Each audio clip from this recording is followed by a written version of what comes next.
আজকে যে দলের কোনো অস্তিত্বই নেই, সেই দলের বিষয়ে সময় নষ্ট করে কথা বলা কি দরকার? কিন্তু এটা একটা ডেফিনেটলি, আমি এমবিএ করেছি, এখানে আমাদের কেস স্টাডি দেওয়া হতো, এটা একটা খুব ভালো কেস স্টাডি। কিন্তু মানে ভবিষ্যতেও আমার মনে হয় পলিটিক্যাল সায়েন্স বা এই ধরনের যারা পড়াশুনো করবে, একটা দল যে 15 বছর ধরে এত হম্বিতম্বি, গাড়ির বনেটে জিপের মাথায় উঠে পকেটে হাত দিয়ে এত ডিজে বাজাবো, এই বাজাবো, সেই বাজাবো, দাঁত দাঁত দাঁত ভেঙে দেবো, গোঁপ ছিঁড়ে দেবো, চুল ছিঁড়ে দেবো, তারপরে মোড়ে মোড়ে উন্নয়ন যেভাবে কাজ করে গেছেন, তারপরেও যে এই বিশাল ম্যান্ডেট বাংলার মানুষকে দিতে হলো, আর তারপরে সেই দলটার কোনো এক্সিস্টেন্সই থাকলো না, 1 মাসও গেল না। অভিষেক ব্যানার্জি, মমতা ব্যানার্জি কি শিখিয়েছেন আপনার দলকে?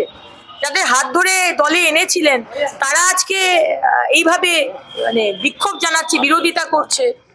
মানে দলটার যে ফাউন্ডেশনই কিছু ছিল না, একটা বাড়ির ফাউন্ডেশন না হলে যেরকম বাড়ি টেকে না, পড়ে যায়, আজকে সেই টুকরে টুকরে গ্যাংয়ের অবস্থা তৃণমূলের হয়েছে, উইচ ইজ ভেরি ন্যাচারাল। কেন হয়েছে?